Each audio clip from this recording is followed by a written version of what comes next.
Hermanos, qué gusto tenerlos otra vez con nosotros. Damos gracias a Dios por tu vida. Gracias porque ha provisto los medios para que podamos seguir aprendiendo más de Él a través de la predicación de su palabra. ¿Y qué te parece si para comenzar este tiempo lo ponemos en oración? Padre, te damos gracias porque tú sigues mostrando tu bondad, tu fidelidad, tu gracia hacia con nosotros, Señor. Te pedimos que hoy seas tú hablándonos, que la palabra que tú tienes para nosotros pueda penetrar hasta lo más profundo de nuestro corazón, Señor, que cambie nuestro entendimiento, que cambie nuestra voluntad, nuestras emociones, que los mueva hacia ti, Señor. Te damos gracias porque tú has preparado este momento para ello.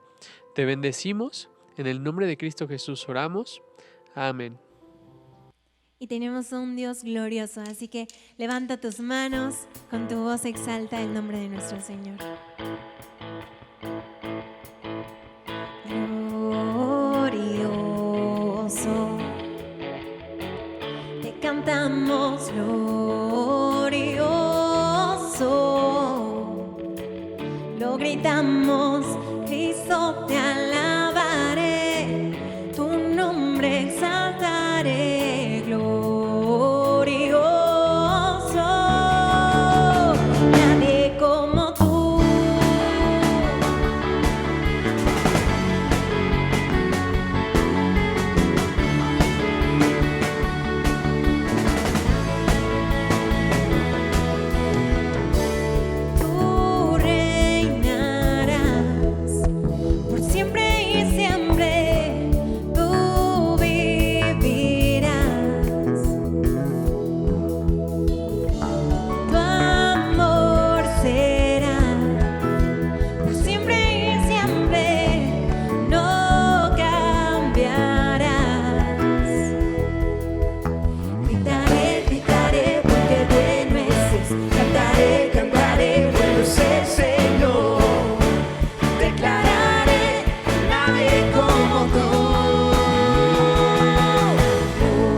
Nosotros somos iluminados por ese poder tuyo, Señor.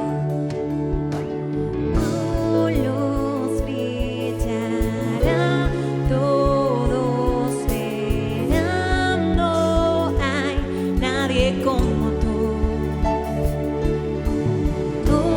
los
ti te exaltamos, Señor.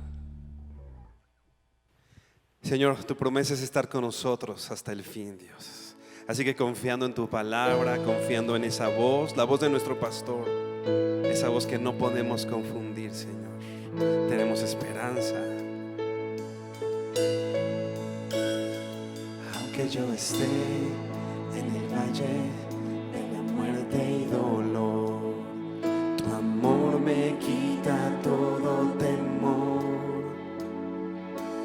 Y si llego a estar en el centro de la tempestad, no dudaré porque estás aquí y no temeré del mal, pues mi Dios conmigo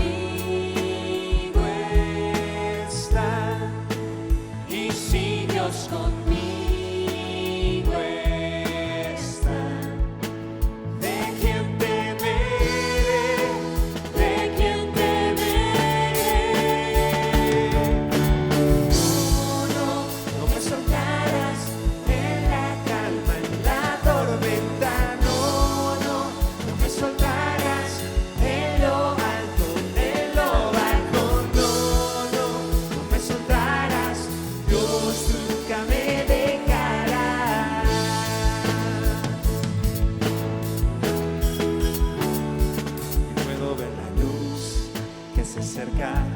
al que busca de ti. Gloriosa luz cual otra no hay. Y terminarán los problemas mientras llega el fin. Viviremos conociéndote a ti y no temeré del mal, pues mi Dios conmigo está. Y si Dios conmigo está, ¿de quién temeré?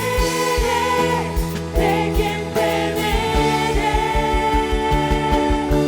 No, no, no me soltarás en la calma, en la tormenta. No, no, no me soltarás en lo alto, en lo bajo. No, no, no me soltarás. Dios, tú nunca me dejarás.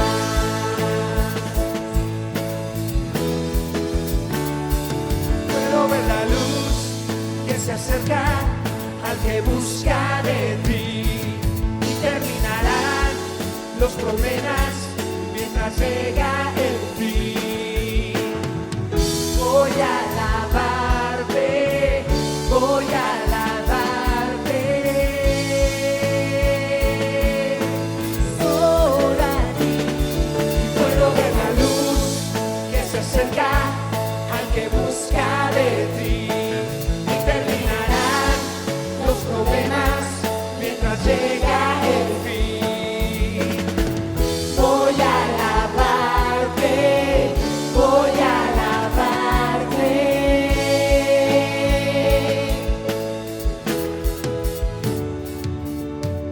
No, no, no me soltarás en la calma, en la tormenta. No, no, no me soltarás en lo alto, en lo bajo.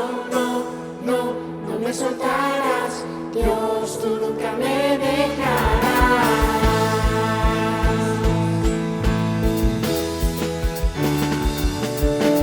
No, no, no me soltarás en la calma, en la tormenta. No, no, no me soltarás en lo alto, en lo bajo. No, no, no me soltarás. Dios, tú nunca me dejarás. Dios, tú nunca me dejarás.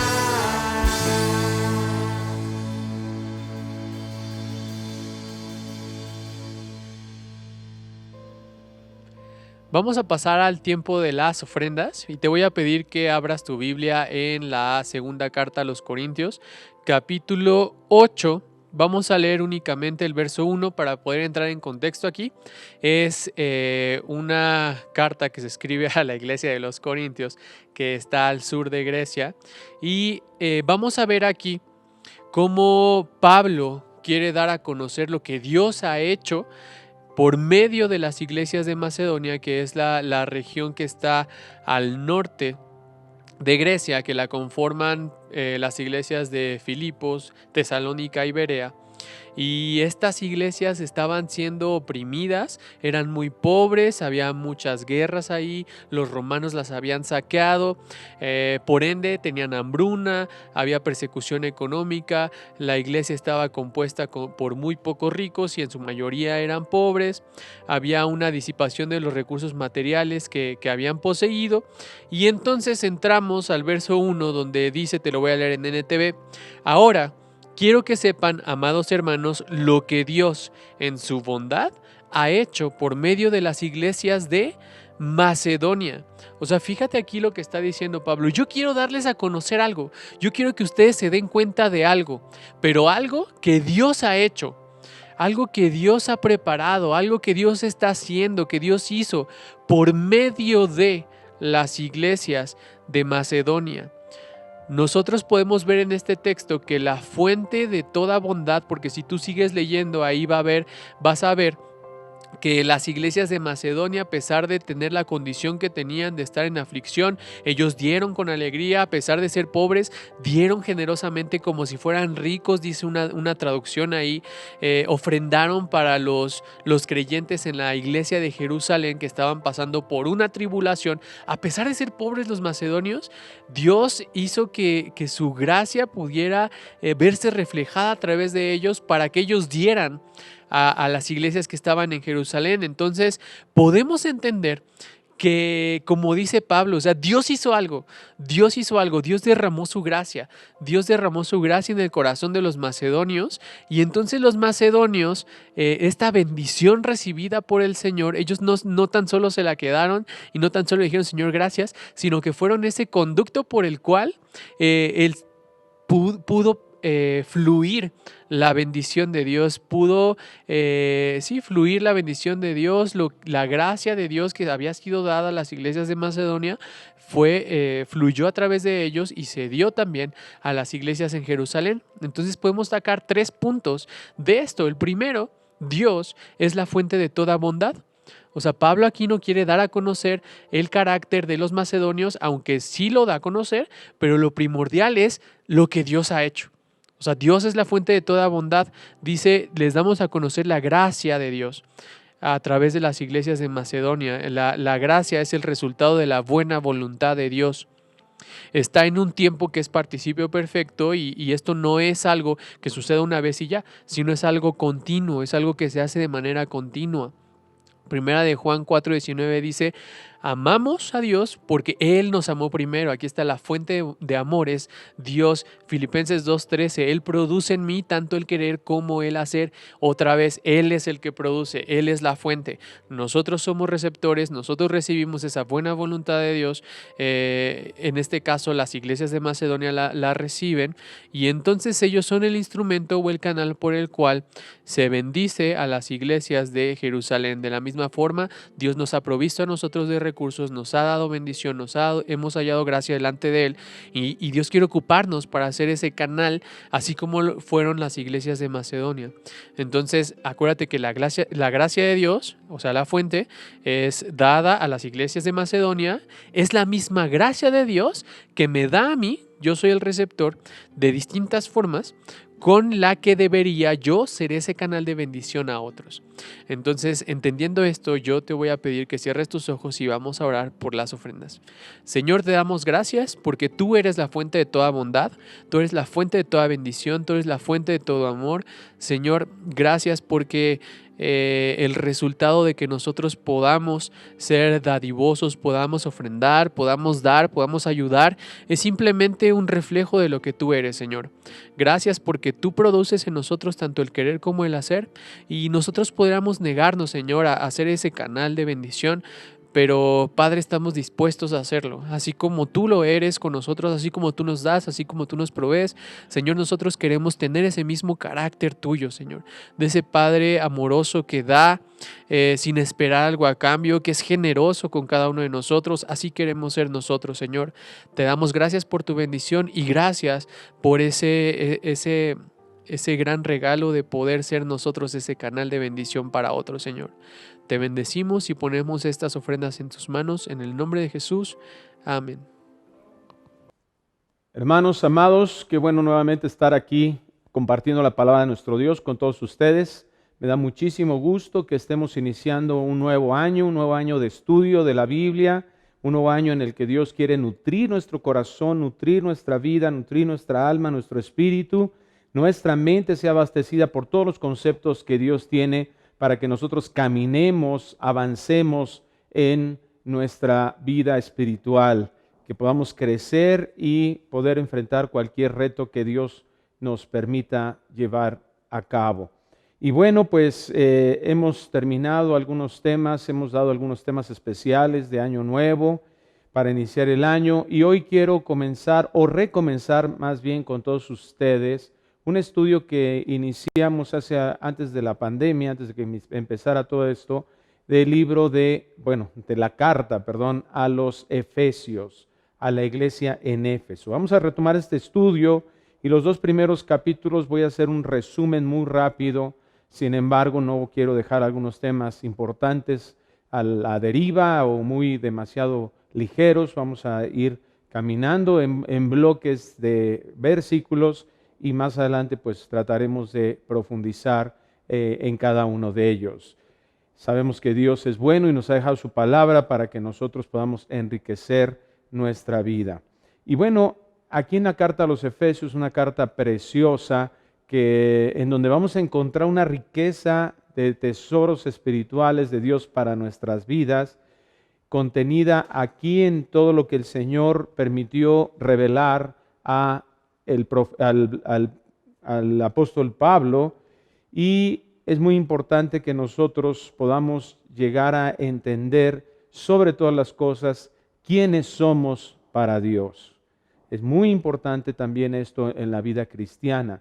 Muchos de nosotros caminamos con mucha inseguridad, con temores, al no reconocer lo que Dios ha dicho de nosotros.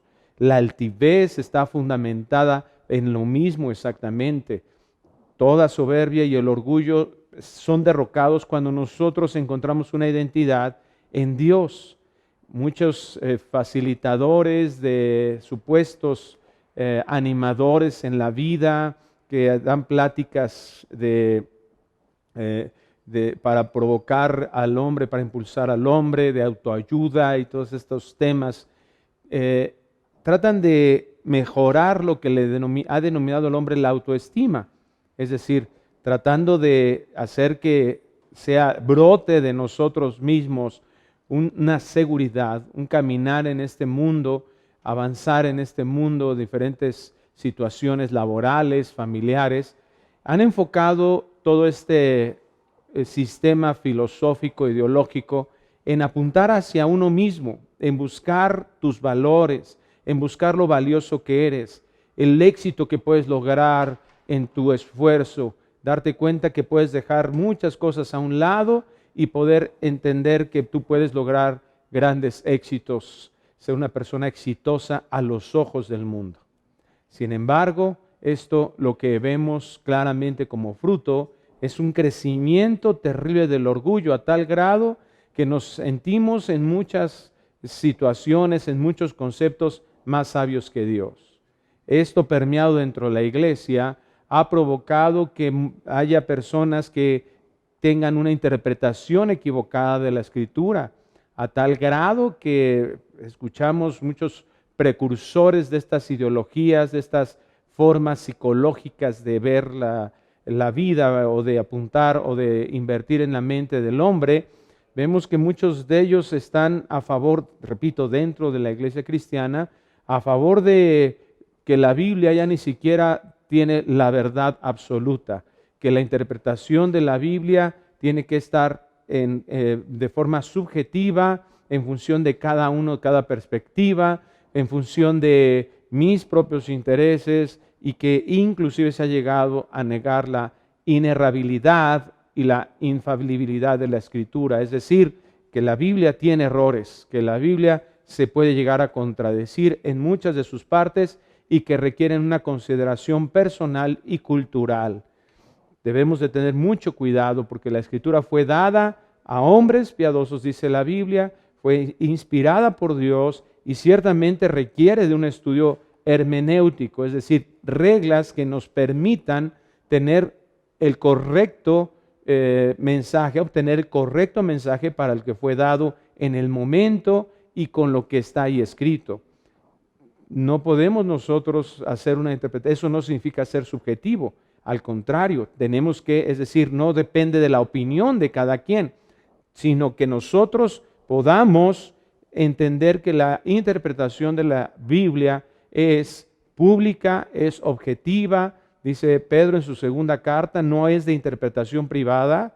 No podemos decir, aquel tiene su interpretación, mira la nueva interpretación que yo tengo. No, de ninguna manera. Ahora nosotros vamos a darnos cuenta que esto lo ha dado el Señor, el mismo Espíritu, a la iglesia.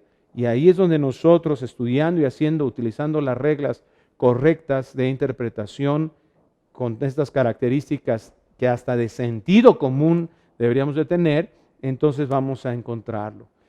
Ahora, lo importante de esta carta, de lo que acabo de hablar en esta carta a los Efesios, es exactamente eso. Todo conflicto de seguridad, toda autoestima baja o alta, altivez, soberbia, orgullo, vamos a derrocarlo totalmente cuando, número uno, nosotros conocemos quién es Dios. Y cuando nosotros escuchamos de parte de Dios, quiénes somos nosotros. La vida es un conflicto total de identidad. Siempre estamos buscando obtener un concepto de nosotros mismos y todo lo que sucede alrededor de nosotros nos provoca un conflicto al respecto. Primero vamos buscando una identidad desde que nacemos y la vemos en nuestros padres, y a veces esos padres ausentes o esos padres con un matrimonio disfuncional no nos ayudan y nos benefician. Llegamos a un punto en ese crecimiento donde estamos tratando de identificar qué es lo correcto e incorrecto para nosotros, y llegamos al tiempo de la adolescencia, de la pubertad, y empiezan ahí también, ¿verdad? Se vuelve otro conflicto en donde nos damos cuenta de muchas realidades que pensábamos de forma equivocada, ilusoria. Empezamos a tener un conflicto con nuestras propias sensaciones, en fin, y vamos creciendo y conforme vayamos enfrentándonos a una escolaridad, a decisiones de lo que yo quiero ser, de lo que yo quiero hacer de mi vida, a una carrera, un trabajo, lo que la gente empieza a opinar acerca de nosotros. En fin, vamos a ver que conflictos terribles que vamos teniendo, pero nunca parece ser que encontramos algo que realmente sea satisfactorio. Vivimos con muchas traumas, circunstancias que nos provocan demasiado dolor, que también ponen en duda realmente los conceptos que hemos adquirido de nosotros mismos. Cada una de estas etapas a lo largo de nuestras vidas, cuando nos casamos, cuando tenemos hijos, cuando llegamos a los 40, cuando llegamos a los 50, a los 60, etcétera, cuando empezamos a obtener todo este tipo de situaciones en las que vamos constantemente cambiando de diferentes maneras hacia la madurez y después ya hacia la vejez, en donde vamos perdiendo fuerza, vamos perdiendo entendimiento de nosotros mismos, va provocando muchas inseguridades en diferentes momentos, donde nosotros vamos a obtener la correcta, la verdadera identidad, debe de estar, repito, en lo que Dios dice de nosotros. Y para eso Dios nos puso un modelo, el varón perfecto, el primogénito, dice Romanos 8:29, que es Cristo Jesús. Todos esos conflictos de identidad, no importa en qué etapa de nuestras vidas lo estemos pasando, podemos, y con todos los factores de esa percepción que tenemos de nosotros mismos y para poder enfrentar todos esos conflictos, esos problemas y esas adversidades, todos esos cambios naturales, todos nuestros estados civiles y escolaridad, la tenemos que centrar en lo que Dios dice de nosotros.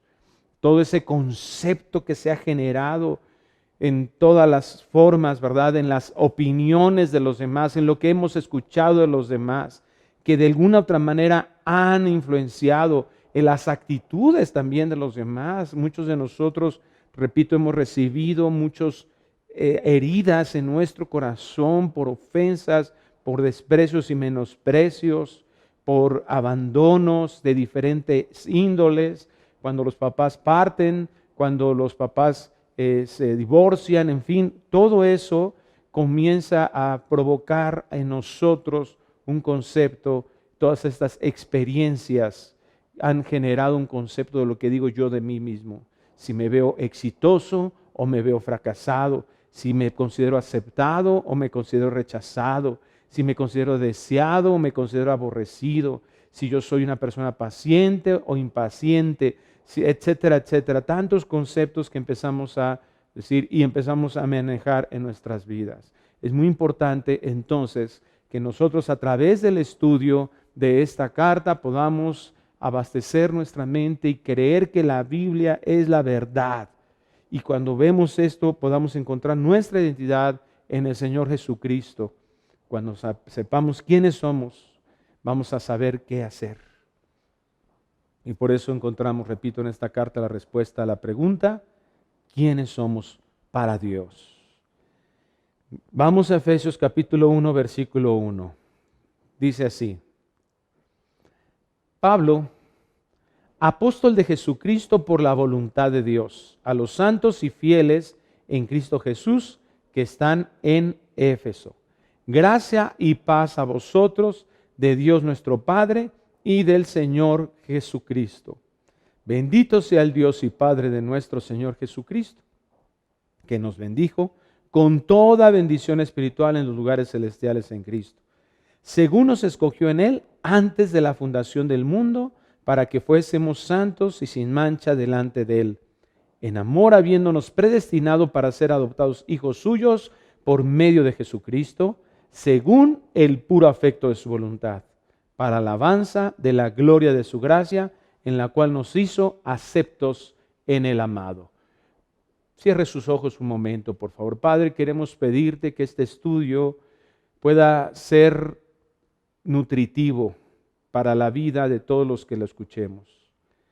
Nutritivo en nuestro corazón, en nuestra mente, una renovación de nuestro entendimiento de tal manera que provoque una transformación real. Permite, Señor, que nuestro corazón, nuestra vida, sea tierra fértil para que este conocimiento dé mucho fruto. Señor, que entendiendo quién eres tú y entendiendo lo que tú has dicho de nosotros, podamos caminar con seguridad, de una forma diferente, vivir en santidad y que, Señor, esta influencia de tu palabra en nuestros corazones realmente nos lleve a poder impactar este mundo de acuerdo a tu propósito, porque es la razón por la que nos tienes aquí, para que seamos sal, para que seamos luz, para que demos, Señor, tu palabra y tu evangelio a muchos otros. Te pedimos entonces que hagas tu obra en nuestras vidas, en el nombre de Cristo Jesús. Amén. Bueno, entonces, Efesios es una carta que escribe el apóstol Pablo a una iglesia amada en esta ciudad que estaba llena de idolatría, llena de muchísimas materialismo, una ideología tremenda en donde la gente estaba muy enfocada a sus propios bienes y obtenían a través de la religión pagana que existía ahí. Ahí había un templo donde había una estatua, un ídolo, Diana de los Efesios, en donde eran adorados. Era adorada esta estatua, esta deidad. Y vemos en el libro de los Hechos que, imagínate qué tipo de idolatría tenían. Dice que estaban ahí, que cuando ellos se vieron afectados en su economía, en su ideología, ellos empezaron a proclamar que Diana era la diosa de los Efesios y gritaban con tantas ganas que duraron más de una hora ahí gritando apasionadamente esta ciudad, los personas idólatras de esta ciudad. Entonces, aquí en esta carta vamos a encontrar estos tesoros que acabamos de leer hace un momento, unos tesoros espirituales para los hijos de Dios. Los hijos de Dios tenemos que aventarnos un clavado a todas estas cartas, estudiarlas a profundidad para que entendamos la riqueza de lo que Cristo ganó para nosotros. Porque Dios no quiere que nosotros vivamos en este mundo como unos miserables, como unos fracasados. Dios no quiere que nosotros vayamos caminando, porque esa es la vida de muchos cristianos. Algunos les preguntamos, a ver hermano, ¿cómo estás? Pues bien hermano, así, ¿verdad? Y así como el jorobado en Notre Dame, ¿verdad? Te contestan, bien hermano, aquí, sufriendo penalidades, cual buen soldado de Jesucristo, y creyendo que la vida es así, ¿verdad? Ahí, pues aquí menospreciando, ninguneando el llamado de Dios. Pues aquí, ¿verdad? Ni modo, pues aquí me tocó vivir, aquí en la Ciudad de México, aquí en medio de la pandemia, en medio de todo esto, pues ni modo, pues ahí le echo ganitas. No, ¿a quién se le va a antojar esa vida? Cristo lo dijo en Juan 10, venido a traer vida, ¿verdad? El diablo es un hurtador, es un ladrón. Él viene a robar, a matar, a destruir. Y destruye todo lo que pueda. Él ya no puede matar nuestro espíritu porque lo dio vida a Cristo. Pero Él sí mata las ilusiones de muchos cristianos. Mata los ministerios de muchos siervos. Mata el amor de muchos cristianos que están dentro de una familia y las divide. Y esa no es la forma en que Dios quiere que nos levantemos en el nombre del Señor. Esto que ganó Cristo para nosotros, mira, es como un boleto BTP que compraste, que adquiriste, un viaje todo pagado. Y muchas veces no tienes idea de lo que eso significa, al no estar ahí, ¿verdad? Consciente de, pues compré esto y ahí voy, ¿verdad? Y entonces ya me voy al viaje y llegas al hotel que está ahí y ves los restaurantes preciosos que están y nada más te asomas y dices, no, pero eso debe ser muy caro. Ay, no, que... Y luego llegas ahí al lugar donde dan bebidas y, ay, qué rica, mira esa bebida, qué rica. ¿Cuánto costará? Y volteas a la cartera, ¿verdad? Y si me alcanzará, híjole, hasta que ya, ¿verdad? Se cansa esa persona y dice, bueno, pues vamos a aventarnos, a ver, esposita, vamos a aventarnos una comidita en uno de esos, aunque sea para disfrutar, ¿no? El viaje. Y va y le pregunta, ¿verdad? Oiga, señorita, ¿cuánto cuesta comer en este restaurante? Y se le queda viendo ahí la hostess del restaurante y le dice, señor, ¿ya leyó su boleto? ¿Ya leyó lo que compró? Este es un todo incluido. Ya fue adquirido. Ya se pagó. Usted puede entrar aquí y disfrutar de todas estas bendiciones, de todo este manjar. Y así nos pasa a muchos cristianos, al no entender lo que la Escritura, no profundizar, al ser tan superficiales en nuestras lecturas y en nuestros estudios bíblicos, al estar escuchando tanta filosofía y no lo que la Escritura nos está diciendo, no hacemos una exégesis, es decir, extraer el mensaje, la riqueza de lo que Dios nos está hablando, como si, ¿verdad? Yo tenía una señora, una abuelita de mis primos, que me gustaba mucho ir a su casa, porque yo me sentaba y ella nos platicaba, y cuando yo era niño nos platicaba, hasta ella en su mecedora, así como de película, así me pasaba. Yo me sentaba junto a ella y ay, Cuquita se llamaba, Cuquita, a ver, platíqueme cuando era niña, platíqueme cómo eran los tiempos, antigüedad, ¿verdad? De hace más de 100 años me platicaba ella la historia en la Ciudad de México, cómo se compraban cosas, qué se compraba, y me encantaba, mi misma madre me gustaba tanto, ¿verdad? Y que me dijera ella y platicarme así la riqueza de Dios, lo que Dios, imagínate Dios aquí sentado, hablándote, explicándote quién eres tú para Dios, quién soy yo para Dios, y nosotros, ay, como si nada dijera, ¿verdad? Como si fuera un comercial de la televisión, ay, si lo oigo bien y si no, ni me interesa. Así pasamos muchas veces la lectura de la Escritura. Por eso es tan importante que nosotros adentremos en este estudio. Muchos viven como pobres espirituales por ignorar lo que se pagó por ellos. Muchos viven con miedos a la muerte, viven con miedos a la enfermedad, viven con miedos a la pobreza, viven con miedos al quedarse solos, viven con tantos temores como si su Rey y Señor no hubiera pagado porque nosotros fuéramos levantados y resplandecer en este mundo. Si conocemos profundamente a Dios, es para vivir y testificar cada día como los hijos de Dios. Y por eso Pablo, cuando escribe esta carta, dice: Pablo, apóstol de Jesucristo, por la voluntad de Dios. Tengo un llamado que Dios está afirmando y lo ha confirmado cada día de mi ministerio. Aquí está el ejemplo de un llamado eficaz de Dios. ¿Y a qué se refiere eso? Algo que viene de parte de Dios y que solo Él lo puede hacer, y lo hace específicamente para alguien y lo cumple y provee todo lo que sea necesario. Una gracia que nadie puede resistir. Todos resistíamos la gracia en nuestra condición de pecado hasta que Dios dice: hasta aquí. ¿Y qué hizo Dios con Pablo? ¿Por qué lo llamó? Lo vemos ahí en el libro de los Hechos, que lo llama el Señor, ¿verdad? Y a ver, tú dices que quieres ir en contra de mis hijos, de mi iglesia, ¿verdad? ¿Y qué le responde ahí el Señor cuando lo tiene en confrontación camino a Damasco? Lo tumba ahí al suelo, se le aparece una luz que lo deja ciego y le dice: ¿qué tienes contra mí? No dice: ¿qué tienes contra mi iglesia? Era un matador de cristianos, era un asesino de cristianos. ¿Qué tienes contra mí? Contra mi cuerpo, contra mis hijos. Sois como si lo estuvieras haciendo conmigo. Y ahí lo levanta, y entonces ese enfrentamiento le dice, ¿verdad? Cuando manda al mensajero para que restaure, para que ore y se le sean quitados esa ceguera a Pablo, le dice: yo lo he llamado y yo le enseñaré lo que es necesario para ser utilizado y lo que es necesario para que sufra por mí. Entonces, Pablo, apóstol de Jesucristo, es la seguridad. Ahí el Señor, ¿verdad? Hasta ese momento, la gracia de Dios se hace, ya no le puede resistir, Pablo. Con todo tu conocimiento, yo voy a hacer lo necesario como Dios soberano para atraerte a mí. Por voluntad de Dios.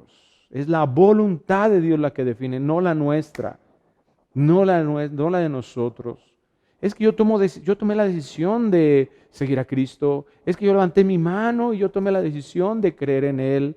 Es que yo tomé la decisión de recibir a Cristo como mi Salvador. Esa es la evidencia nada más. Pero Dios es el que llama para que su voluntad se cumpla puntualmente en la vida de los que Él ha escogido, como lo hizo con Pablo.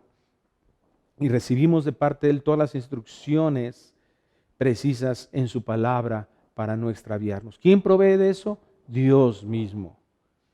Pablo, apóstol de Jesucristo, por la voluntad de Dios. Ahí está el Señor haciendo esa obra en cada uno de nosotros. Un llamado que Dios va a cumplir puntualmente, siempre por su voluntad.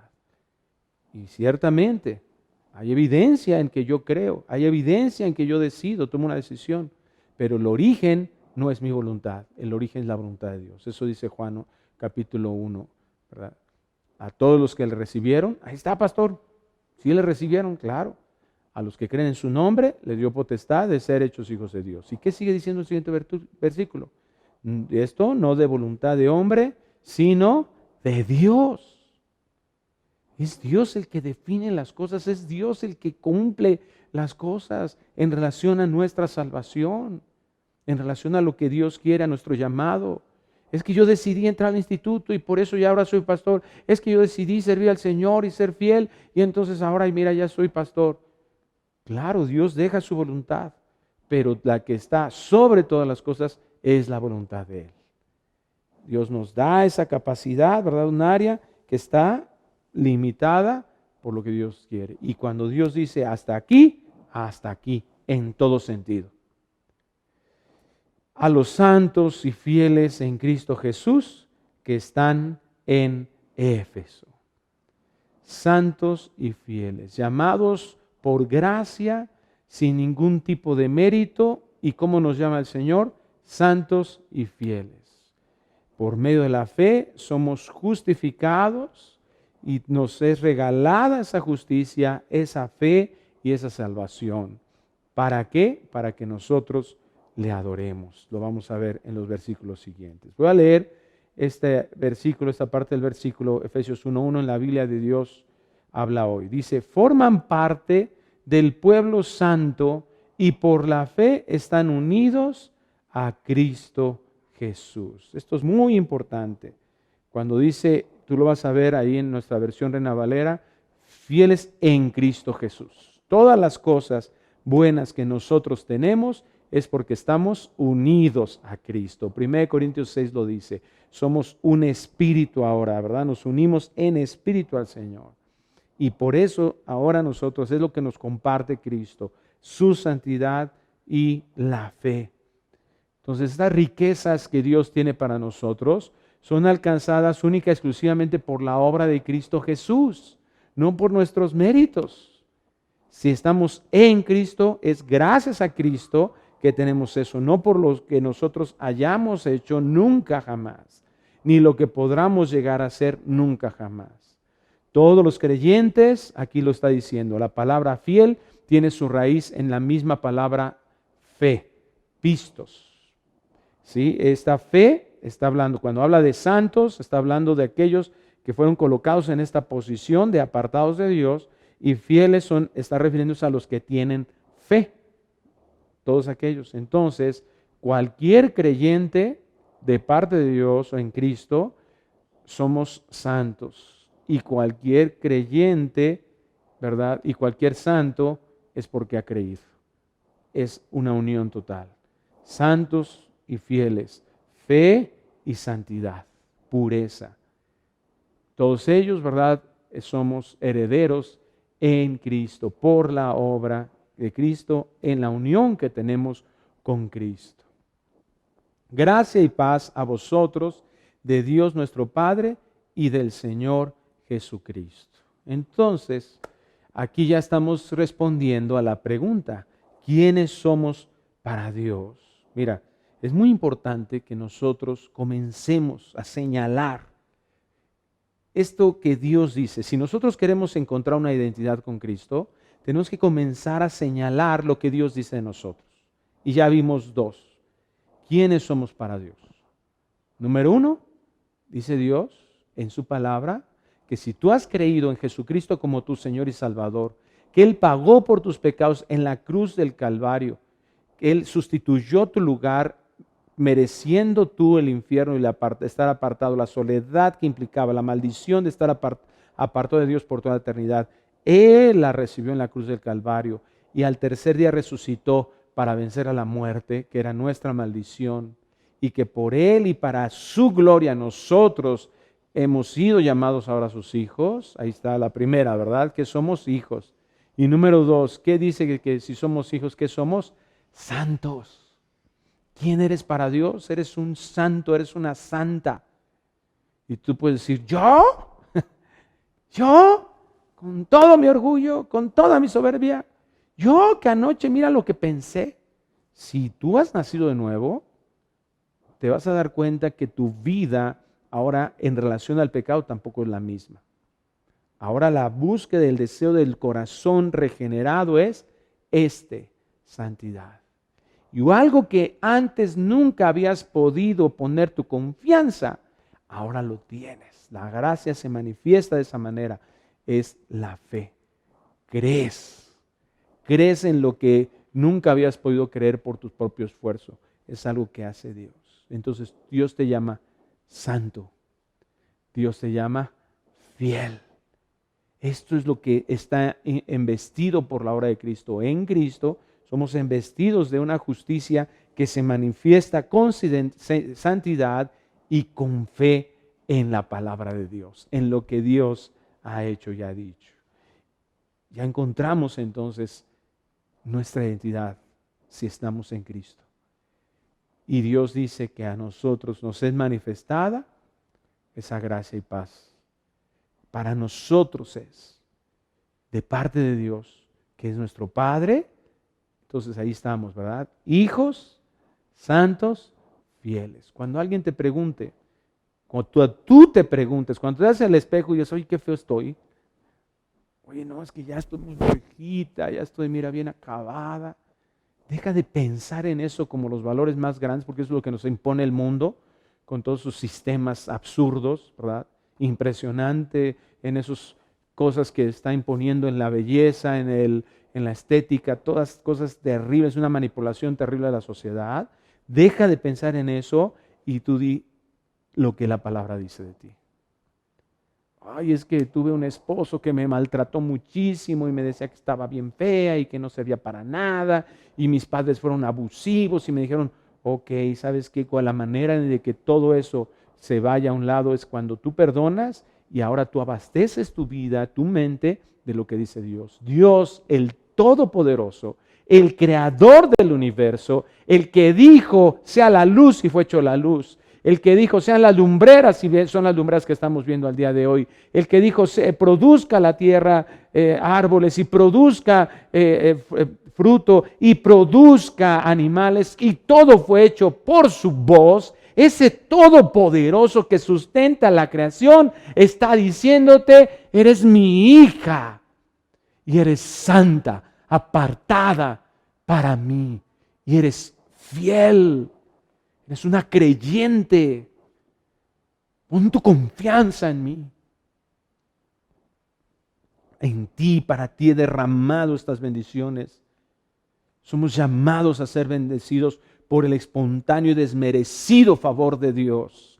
Gracia y paz, para que nosotros vivamos cada día descansando en Él, en el reposo verdadero que va más allá de un entendimiento humano, que va más allá de nuestras propias formas de pensar que vamos a reposar, porque Él es la fuente de todo bienestar. Por la obra de Cristo Jesús se nos ha reconciliado con Él. Esa destitución ya no es válida. Se acabó la guerra. Ahora estamos unidos a Él y tenemos a Cristo como nuestro intercesor para que para que todas esas bendiciones que Él ganó sean derramadas sobre nosotros.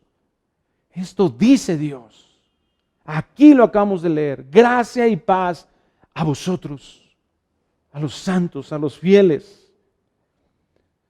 Bendito sea el Dios y Padre de nuestro Señor Jesucristo. Nuestro Padre, Dios, ese Espíritu que es infinitamente perfecto, que existe por sí mismo, es autoexistente, con todos sus atributos maravillosos de una perfecta justicia, de una perfecta santidad, de una perfecta gracia, misericordia, paz, todos los atributos de Él que son únicos. Ese maravilloso e inteligente, sabio más allá de cualquier sabiduría humana, eterno, con personalidad y un deseo inmutable y soberano, es glorificado y es bendito, es digno de que nosotros reconozcamos eso. Y ese Dios, dice el versículo 3 de Efesios 1, nos bendijo con toda bendición espiritual en los lugares celestiales en Cristo. Otra vez vemos ahí, en Cristo. Unidos a Cristo está la mesa servida, está el banquete. Esa unión irrompible, inmutable que provocó la regeneración con nosotros, Tito 3:5, en nosotros que hemos creído en esa unión en Cristo, nos hace acreedores completamente en la obra de Cristo o por la obra de Cristo de todas estas bendiciones, de todos los beneficios decretados por Él desde la eternidad, pensado y determinado por Él. No lo que nos vaya sucediendo de acuerdo a lo que va pasando de forma azarosa y de saber si sucede o no sucede. No, todo está pensado y determinado por Él. Tiene un plan, un propósito eterno. En eso es descansar. Charles Spurgeon decía, la soberanía de Dios es la almohada que me hace dormir tranquilo toda la noche. Ciertamente disfrutamos de muchos bienes terrenales, pero que esos bienes terrenales no es lo que determina la vida de un hijo de Dios, sino la seguridad de que estamos ahora unidos a Él. Los inconversos idolatran los bienes, la salud, la felicidad. Por eso hay tantas iglesias que están predicando acerca de la famosa prosperidad antibíblica, es decir, que no menciona la Biblia, en donde el bienestar, el éxito personal, repito lo que habíamos mencionado al principio, y que todas esas ideologías en donde está basando al hombre, ¿verdad? Aparentemente cristiano, que se dice cristiano y que está basando en eso su seguridad. No, eso no es determinante. Las bendiciones que nosotros recibimos de Dios, las cosas que Dios hace a nuestro favor, no es lo que determina nuestra vida, sino lo que somos para Dios. ¿Quiénes somos para Dios? Versículo 4 de Efesios 1 sigue diciendo, según nos escogió en Él, otra vez, elegidos en Cristo, antes de la fundación del mundo. ¿Cuándo sucedió esto? Dice aquí, antes de Génesis 1:1, en la eternidad. En el principio creó Dios los cielos y la tierra. Fíjate qué símil con Juan 1:1, el Evangelio de Juan 1:1. En el principio era el Verbo, y el Verbo era con Dios, y el Verbo era Dios. Es decir, aquí en este principio, en Génesis 1:1, Cristo ya existía. ¿Qué existía acá? Eternidad. No había tiempo. Aquí ya había eternidad. Entonces, dice, ¿cuándo sucedió esta elección? En la eternidad. Desde que Dios, antes de que creara una sola cosa, fuimos escogidos. ¿Para qué? Para que fuésemos santos y sin mancha delante de Él. ¿Quiénes somos para Dios? Somos escogidos de Dios. Escogidos para ser reconciliados, para tener una relación que el pecado había distorsionado, que había afectado, que había separado, que nos había destituido, literalmente dice Romanos 3:23, y ahora nos relacionamos nuevamente con Él. ¿Para cuándo? Para siempre, eternamente. Esto lo diseñó Dios desde siempre y para siempre. Determinó sin condición manifestar su gracia. Esta lección es una doctrina que para muchos les es muy conflictuada en su mente. Pero mira lo que dijo Jesucristo en Juan 15:16. No me elegisteis vosotros a mí. Escucha, no me elegisteis vosotros a mí. Oye, es que yo recibí a Cristo, sí. El problema no es si tú recibiste a Cristo, el problema es si Cristo te recibió a ti. El problema no es si tú elegiste a Cristo, sino Cristo te eligió a ti.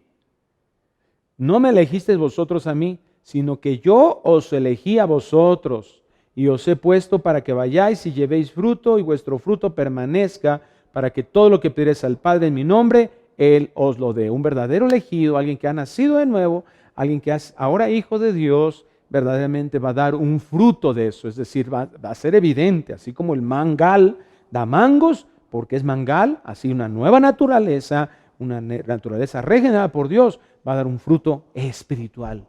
De la vida que antes no tenía, ahora dará una vida así.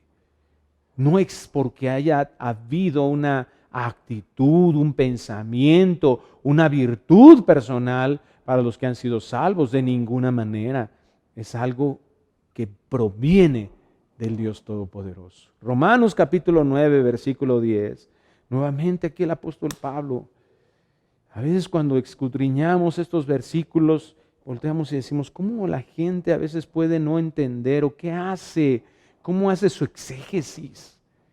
Dice, mira lo que dice Romanos 9:10. Y no solo esto, sino también cuando Rebeca concibió de uno, de Isaac nuestro padre, pues no habían aún nacido, ni habían hecho aún ni bien ni mal, para que el propósito de Dios conforme a la elección permaneciese no por las obras, sino por el que llama. Entonces algunos predican por ahí que no, bueno, es que si Dios elige, pero tienen un conflicto de justicia al respecto, que no vamos a hablar ahorita, pero que no tiene realmente un conflicto de justicia, porque Dios no es injusto, ¿verdad? Y cuando analizamos eso filosóficamente nos vamos a dar cuenta que no hay ningún conflicto real. Entonces aparenta, ¿verdad? Podemos llegar a pensar eso, pero cuando lo analizamos con detalle, nos vamos a dar cuenta que no existe y no necesitamos justificar nada. No necesitamos justificar una elección soberana respecto a una filosofía de justicia o injusticia divina. No existe una necesidad de eso si nosotros escudriñamos la Escritura. ¿Qué habían hecho los hijos de Isaac, Jacob y Esaú? ¿Qué habían hecho? Dice aquí, nada. No es por lo que ellos hagan. Está hablando de la elección soberana. Pablo es el tema de este pasaje en la carta a los Romanos. Si hubiese alguna cosa que pudiera representar la elección de Dios, que pudiera generar o motivar la elección de Dios, este era el momento para decirlo. Pero Pablo lo dice contrario a eso. Dios eligió, hizo su elección soberana, no por nada que haya hecho una persona, no por lo que nada que había hecho ellos. Dios por su gracia elige a quien quiere Él antes de que hicieran algo. Alguien que pensaran algo, no implica una decisión personal la elección divina. Versículo 14, Romanos 9. ¿Qué pues diremos?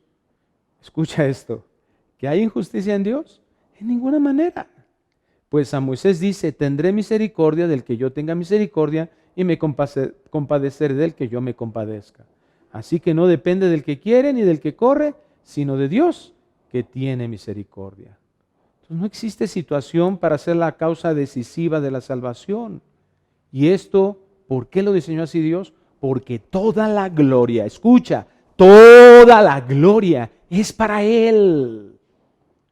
Vamos a Juan capítulo 6 nuevamente para poder entender y profundizar, para ver que es acorde. Algunos dicen, no, es que ahí en Efesios 1 es el único lugar donde vemos la elección soberana. ¿Qué?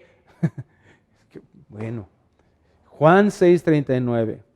Y esta es la voluntad del Padre, al Él que me envió, que de todo lo que me diere no pierda yo nada, sino que lo resucite en el día postero. Y esta es la voluntad del que me ha enviado, que todo aquel que ve al Hijo y cree en Él tenga vida eterna, y yo le resucitaré en el día postero. Ahí está, no que no, ahí está diciendo, el que crea, ese va a tener vida eterna. Sí, pero ¿qué dijo?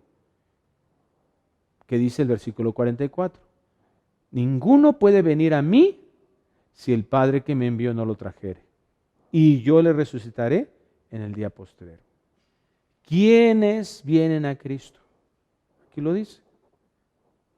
Los que el Padre envía.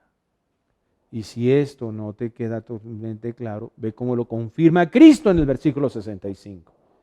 Y dijo, por eso os he dicho que ninguno puede venir a mí si no le fuera dado del Padre. Aquí vemos una condicional necesaria. El Padre es el que puede venir. ¿Y qué dice antes? Ninguno puede hacerlo si no es de esta manera. Por sí mismo un hombre no puede venir a salvación.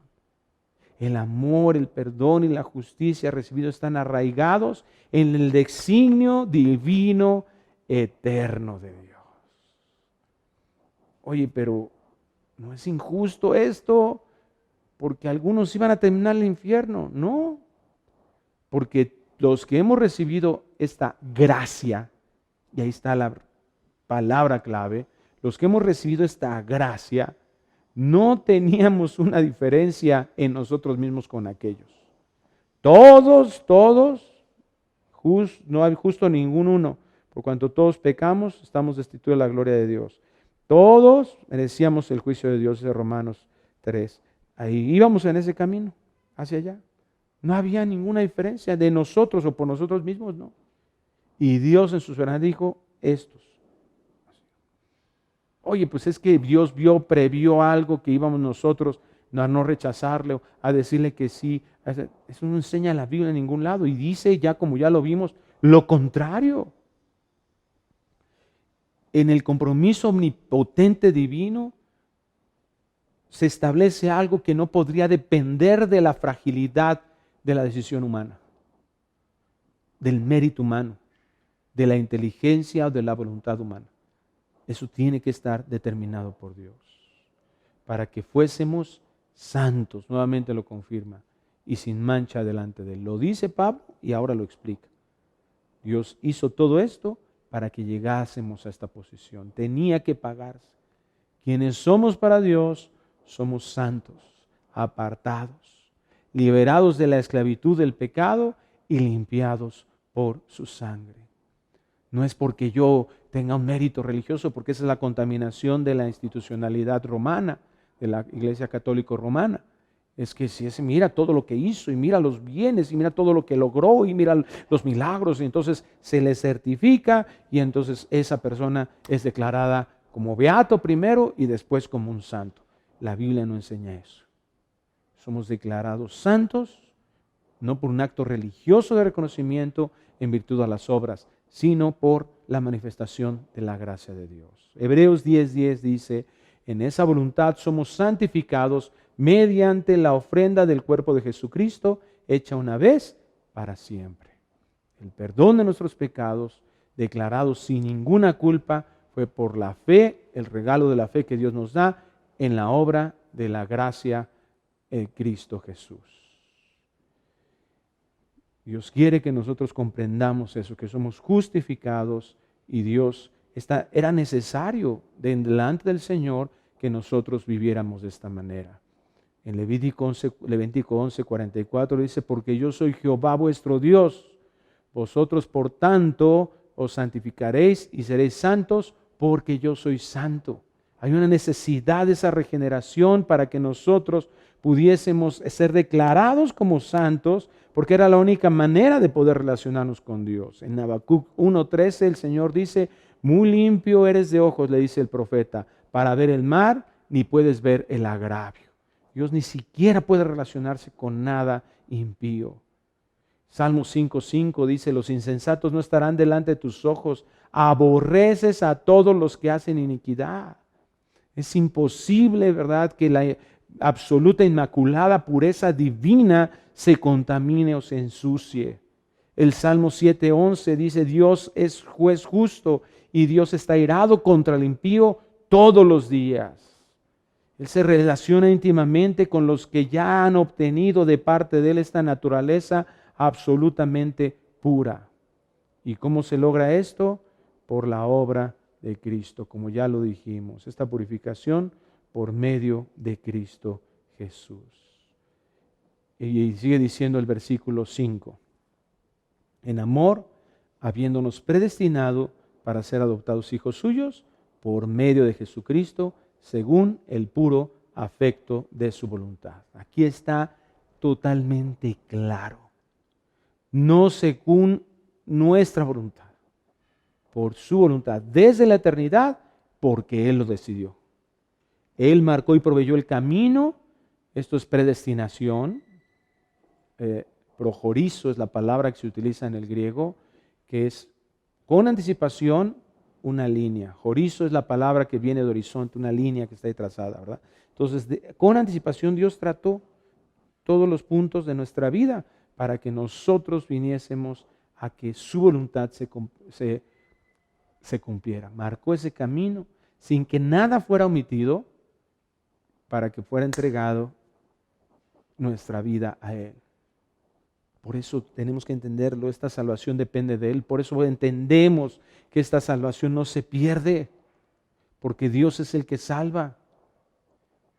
¿Por qué a mí podemos llegar a pensar? ¿Por qué a preguntarnos? ¿Por qué yo, Señor? ¿Por qué a mí me salvaste? Porque Él quiso hacerlo. Si alguien busca de Dios es porque Dios mismo puso en ellos, es lo que nos está enseñando la Escritura. Y muchos preguntan, bueno, pero entonces ¿dónde queda la responsabilidad humana en la elección? La respuesta es en el pecado, en su condenación, no en nuestra salvación. Nosotros por nuestra propia elección merecíamos el infierno, por eso es gracia, porque todo lo que merecíamos era hacia lo negativo. Y Dios en su gracia, cumpliendo su justicia, nos dirige hacia lo positivo, hacia lo bueno, hacia lo santo, hacia la fe, hacia lo que es digno de alabanza a su nombre.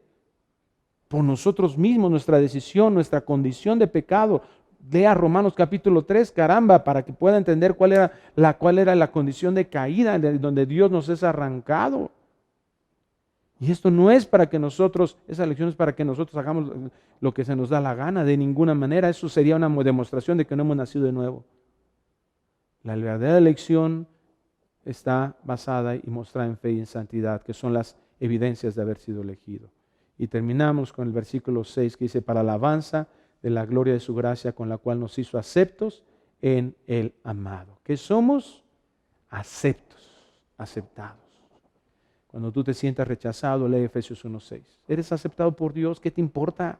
El mundo te va a rechazar. Es más, Jesucristo lo dijo, los van a rechazar, los van a perseguir. No debemos de poner nuestro interés en lo que el mundo hace, en lo que la gente dice. De hecho, Santiago lo dice, el que quiera ser amigo del mundo se hace enemigo de Dios. Quitemos esa mentalidad de que nosotros tenemos que ser amigos de todos los niños. ¿Cuál es el resultado de entender esta salvación tan grande? Es reconocer la excelencia divina. Recibir y entender el regalo desmerecido no va a permitir la jactancia en nuestros corazones. Yo me lo merezco, yo lo sé. No, al contrario. Una mirada decir, ¿de dónde me sacaste, Dios? Voy a terminar leyendo lo que Charles Spurgeon dijo. Una de las doctrinas más despojadoras de todo el mundo para quitar toda la confianza en la carne y toda seguridad en cualquier otra cosa excepto en Jesucristo. Dios te ha amado antes de que tuvieras un ser. Dios te amó cuando estabas muerto en tus delitos y pecados y envió a su Hijo para que muriera por ti. Él te compró con su preciosa sangre antes de que pudieras balbucear su nombre. ¿Acaso entonces puedes estar orgulloso? Dios es un Dios perdonador y es excelente en todo lo que Él hace. Y cuando lo entendemos y lo reconocemos, entonces vamos a exaltarlo, glorificarlo, adorarlo en todos nuestros caminos, en todos nuestros momentos.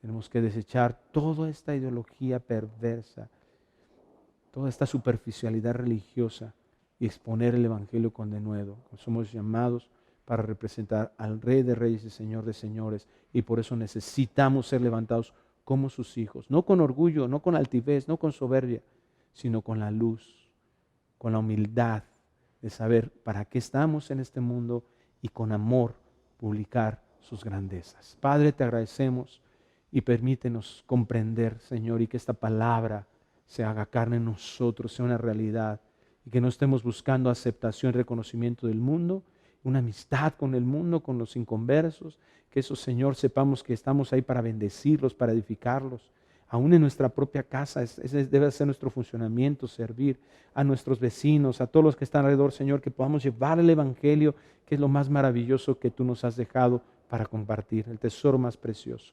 Pero que caminemos, Señor, ya no vivamos dependiendo de las cosas de este mundo. Señor, estamos tan enfocados, tan preocupados, tan afanados con todo este mundo, Señor, sabiendo que somos tus hijos y que, Señor, lo que tú has dicho que somos, eso pueda ser una realidad, y que lo que está aquí, Señor, en la tierra no funcione para engrandecernos a nosotros mismos, que estos conceptos nos sirvan, Señor, para que nosotros nos sintamos más que alguien más. Al contrario, que nos volvamos en el entendimiento de esta grandeza de tu Evangelio en realidad en nuestras vidas, seamos cada vez más humildes, porque no dependemos de lo que alguien diga de nosotros, sino estamos seguros de lo que tú has dicho de nosotros, y caminemos, seamos levantados con esa seguridad.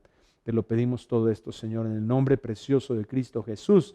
Amén y amén. Que Dios les bendiga, hermanos. Un abrazo. Vamos a continuar estudiando la palabra, no falte. Aquí nos vemos, seguimos adorando al Señor, seguimos siendo iglesia y les amamos con todo nuestro corazón. Vida Nueva para el Mundo se sostiene y propaga el mensaje de salvación de Jesucristo gracias a Dios y a tus donativos. Llevemos juntos el Evangelio de Jesucristo al mundo entero. Realizamos eventos, seminarios, congresos y diferentes programas para dar a conocer el mensaje de salvación y el poder de nuestro Señor, transformando y edificando vidas de mujeres, hombres, niños alrededor del mundo. ¿Qué pasa cuando decides hacer tu donativo? Aunque no puedas llevar la palabra personalmente a todo el mundo, de esta forma lo estás haciendo. Con tus donativos o aportaciones, estás sembrando y formando parte de lo que Dios está haciendo en su obra. Estás ayudando a traer luz a la oscuridad, paz al conflicto y esperanza a los que no tienen ninguna. Dona desde México.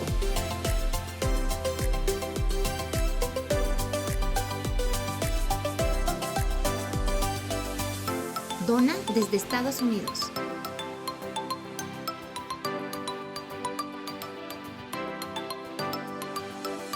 Para el resto de donaciones de otras partes del mundo, www.vidanuevaparaelmundo.org.mx/dona. Estamos cumpliendo la gran comisión. Por tanto, vayan y hagan discípulos a todas las naciones, bautizándolos en el nombre del Padre, del Hijo y del Espíritu Santo, enseñándoles que guarden todas las cosas que les he mandado. Y he aquí que yo estoy con ustedes todos los días hasta el fin del mundo.